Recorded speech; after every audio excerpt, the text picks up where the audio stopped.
Si Zhu adalah nona kedua yang bisu dan tidak disukai keluarganya. Saat sang kakak, Hyoning, menghilang secara misterius di malam pernikahan, si Zhu dipaksa menggantikannya menikah dengan keluarga kaya. Namun ketika ia mengenakan gaun pengantin putih, ia sadar bahwa hilangnya sang kakak tidak sesederhana dugaan awal. Pernikahan ini bukan berkah, melainkan awal dari penderitaan yang tidak pernah ia bayangkan.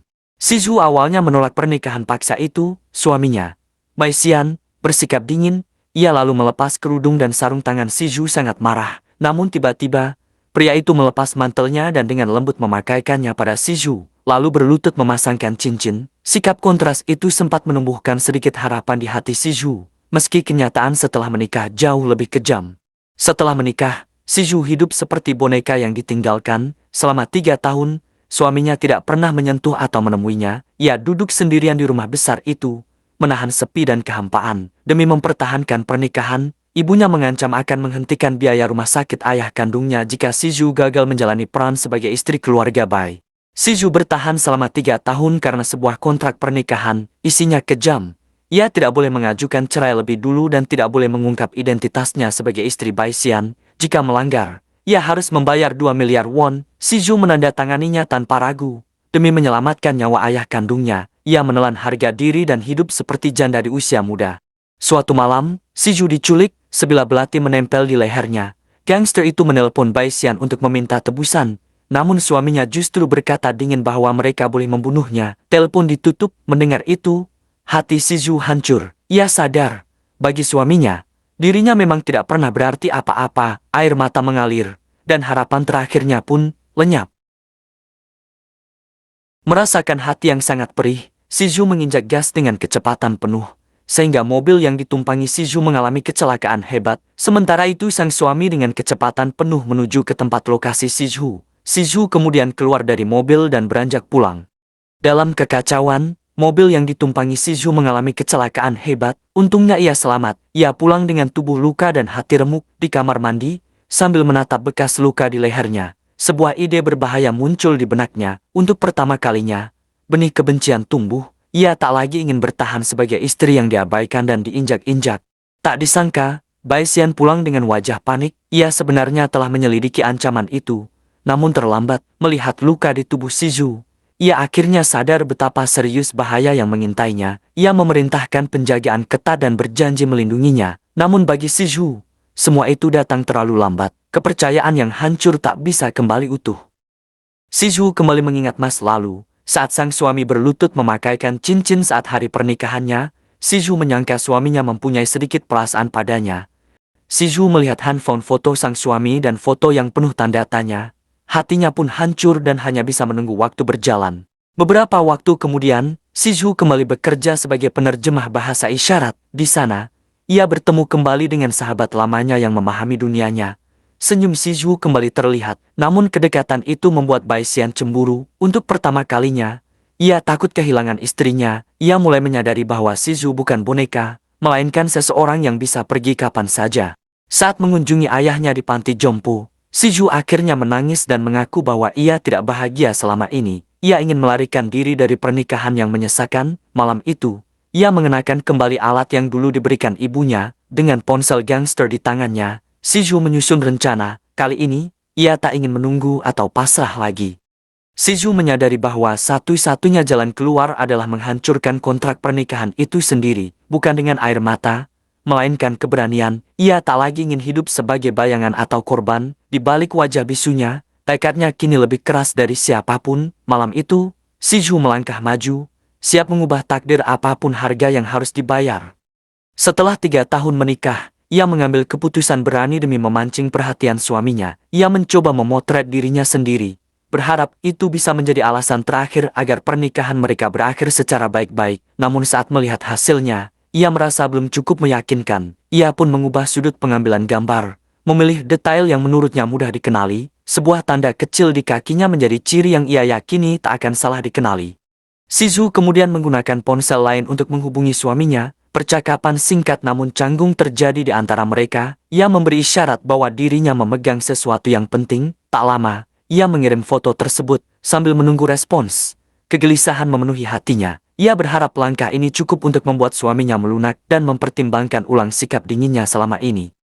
Tiba-tiba terdengar suara pintu terbuka, Siju terkejut dan segera kembali ke tempat tidur. Bai Xian masuk dengan wajah lelah dan emosi yang tertahan. Ia sempat hendak langsung menegur, namun berhenti di depan pintu kamar. Ia sadar, sudah sangat lama ia tak benar-benar masuk ke ruang pribadi istrinya. Dengan langkah hati-hati, ia membuka pintu, memastikan Siju benar-benar berada di rumah.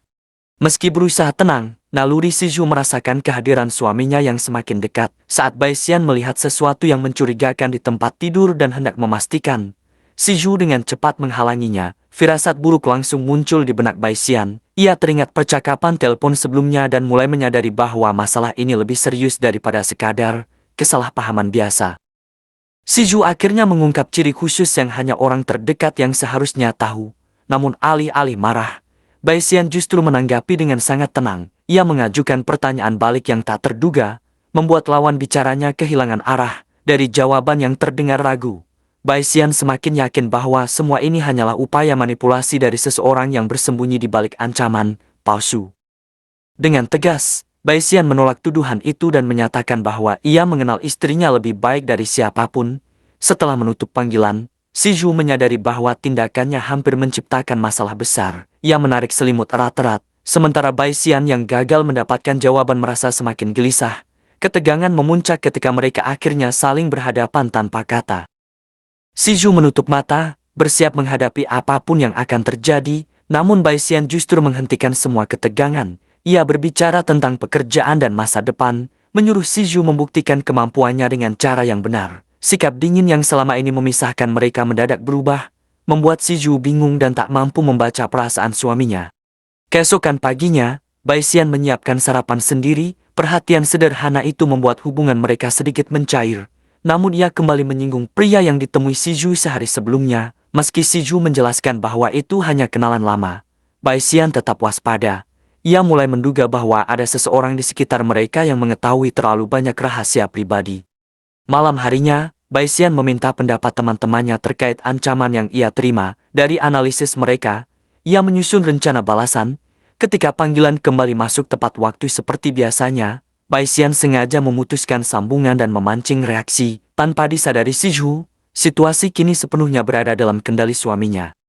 Tak lama kemudian, komunikasi terputus total. Siju panik ketika tak bisa menghubungi suaminya. Keesokan hari, berita tentang sebuah insiden besar muncul di media. Perasaan cemas menghantuinya hingga Bai Xian akhirnya pulang dengan wajah lelah. Siju lega, namun ketegangan kembali muncul ketika suaminya bersikap semakin dominan dan penuh tekanan.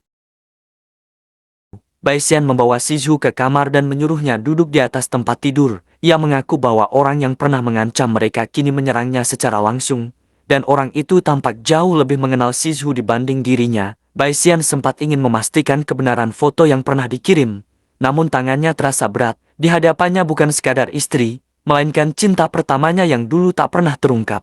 Bai Xian teringat masa muda mereka. Saat itu, Siju tak bisa menyampaikan perasaannya, dan ia sendiri tak pernah menyadarinya. Bertahun-tahun berlalu, takdir justru mempertemukan mereka dalam pernikahan yang dingin. Kini, kebingungan memenuhi pikirannya. Ia tak sanggup membayangkan jika ancaman itu benar. Sementara Siju juga takut kebenaran terungkap, karena segalanya bisa menjadi tak terkendali. Siju mendorong Bai Xian menjauh lalu mengambil buku catatannya. Dengan tatapan penuh keluhan, ia menuliskan bahwa dirinya pernah diculik dan Bai Xian terluka karenanya. Namun ia mempertanyakan mengapa kini diperlakukan seperti orang asing. Tatapan jujurnya membuat Bai Xian sadar bahwa istrinya tidak berbohong. Ia pun merapikan pakaian Siju dan memilih pergi tanpa berkata apa-apa. Saat Bai Xian hendak keluar, ia tiba-tiba meminta ponsel Siju. Ia ingin memastikan apakah perangkat itu pernah diretas. Siju langsung mengerti penyebabnya. Begitu suaminya pergi, ia segera menghapus foto lama dan mematikan ponsel misterius itu. Setelah diperiksa, tak ditemukan kelainan apapun, namun rasa penasaran membuat Bai Xian membuka aplikasi percakapan yang seharusnya ia hindari. Di sana, ia menemukan percakapan Siju dengan senior kampusnya. Kata-kata lembu dan perhatian memenuhi layar, disertai foto kenangan saat mereka menjadi relawan bersama. Yang paling membuatnya terguncang, Siju justru mengatur pertemuan siang hari di sebuah restoran. Saat Bai Xian masih mencerna semuanya, sebuah pesan tak terduga masuk dan memberinya ide untuk menghadapi situasi ini secara langsung. Di restoran, si Ju dan seniornya tengah berbincang ketika seorang wanita bergaun kuning datang menyapa dengan penuh percaya diri. Ia berbicara tanpa henti, seolah menjadi pusat perhatian. Tak lama, Bai Xian muncul ketika si Ju menyadari kehadiran suaminya. Ia gugup dan berusaha menghindar. Namun Bai Xian justru duduk di dekat mereka, membuat suasana berubah canggung. Percakapan menjadi semakin tegang. Bai Xian menyelipkan kalimat-kalimat tajam yang membuat orang di sekitarnya terdiam. Saat senior itu dengan akrab menyodorkan makanan kepada si Zhu, Bai Xian menahan amarahnya. Si Zhou yang tak sadar situasi berusaha menengahi dengan sikap tenang, namun bahasa isyarat yang mereka gunakan justru membuat Bai Xian merasa tersisih dan curiga. Ketegangan memuncak hingga si Zhu berpura-pura menjatuhkan gelas dan meminta izin ke kamar mandi. Di luar, ia akhirnya meluapkan kekesalannya pada Bai Xian. Ia mempertanyakan niat sebenarnya. Bai Xian menjawab dengan dingin, menyebut bahwa kedekatan si Zhu dengan orang lain membuatnya merasa terancam. Setelah itu, ia pergi meninggalkan si Zhu tanpa menoleh lagi. Si Zhu kemudian menerima pesan penting tentang pekerjaan penerjemah dan berpamitan dengan tergesa-gesa. Seniornya memberikan dukungan dan lamaran kerja, namun si Zhu justru diliputi kesedihan. Ia mengungkap keinginannya untuk bercerai. Senior itu berkata, kemarahan ekstrem seringkali lahir dari rasa cinta yang terlalu dalam. Kata-kata itu membuat si Zhu terdiam. Namun belum sempat merenung, bahaya lain menantinya. Dalam perjalanan pulang, sistem parkir tiba-tiba bermasalah, pintu tertutup, kendaraan berhenti tak terkendali, dan ruang sempit membuat si Zhu panik. Ingatan buruk tentang ancaman sebelumnya kembali muncul. Tepat saat ia hampir putus asa, sistem kembali normal. Si Zhu segera pergi tanpa mendengarkan penjelasan petugas. Sesampainya di rumah, ia menyadari semua ini adalah peringatan serius. Dengan tangan gemetar, si Zhu mengeluarkan ponsel misterius itu dan menghubungi suaminya. Ia tak ingin ancaman ini melukai siapapun lagi. Ia berharap Bai Xian segera mengambil keputusan sebelum semuanya terlambat. Dalam diam, si Zhu menyadari bahwa permainan ini belum berakhir, dan langkah berikutnya akan menentukan nasib mereka berdua. Bai Xian menanyai orang di telepon tentang hubungannya dengan Hong Shizhu. Ia merasa ancaman itu justru seolah ingin melindunginya. Dengan tegas ia berkata tidak akan pernah menyerahkan si Zhu kepada orang berbahaya. Lalu menutup telepon. Sesampainya di rumah, Bai Xian langsung berkata bahwa ia tidak akan menceraikan si Zhu. Ia menjelaskan bahwa skandal atau perceraian hanya akan meninggalkan noda dalam hidupnya, dan ia tak akan membiarkan itu terjadi. Bai Xian mendekati si Zhu perlahan. Si Zhu sempat bingung, tak memahami maksud suaminya. Ia tak tahu bahwa Bai Xian hanya berusaha menghapus sisa kegelisahan dari wajahnya. Bai Xian lalu mengatakan bahwa ia telah mengirimkan dokumen ke pihak penerjemah. Jika si Zhu ingin berdiri di sisinya, ia harus mengandalkan kemampuan sendiri. Meski terdengar dingin, sebenarnya Bai Xian berharap si Zhu berhasil. Setelah itu, Bai Xian masuk ke kamar si Zhu dan langsung berbaring. Si Zhu merasa ada yang janggal dan segera menyusul. Bai Xian menggoda bahwa ia tampak ketakutan. Si Zhu kesal, namun akhirnya berbaring di sampingnya. Ia ingin membelakangi suaminya. Tetapi Bai Xian menegur sikapnya dengan berat hati. Si Zhu pun berbalik menghadapnya. Bai Xian berkata bahwa orang yang mengancam mereka mengetahui kantor pribadinya, bahkan rumah pun mungkin tak aman. Namun ia meyakinkan si Zhu bahwa malam itu ia bisa tidur dengan tenang. Ia menyuruh si Zhu melupakan semua kejadian buruk. Untuk pertama kalinya, si Zhu mendengar kata-kata yang begitu menenangkan dari suaminya. Matanya basah, dan malam itu ia tertidur berhadapan langsung dengan Bai Xian. Setelah memastikan si Zhu tertidur, Bai Xian diam-diam kembali ke kamarnya. Dalam tidurnya, si Zhu terlempar keingatan lebih dari 20 tahun lalu. Ia pernah mengalami kecelakaan hebat dan koma. Meski selamat, hidupnya berubah. Ibunya memintanya untuk tidak pernah berbicara lagi demi bertahan di keluarga itu. Sejak hari itu, si Zhu menjadi bisu, menyimpan luka terdalam-dalam diam. Suatu hari saat mengerjakan pekerjaan rumah, si Zhu menerima panggilan video dari ayahnya. Namun tiba-tiba orang berbahaya itu muncul di layar. Ia marah karena ponselnya digunakan, tetapi tertarik pada keberanian si Zhu. Ia memaksa si Zhu terus menghubungi Bai Xian dan mengancam akan ada konsekuensi jika menolak. Setelah panggilan berakhir, hati si Zhu runtuh dan ia bergegas menuju panti jompo.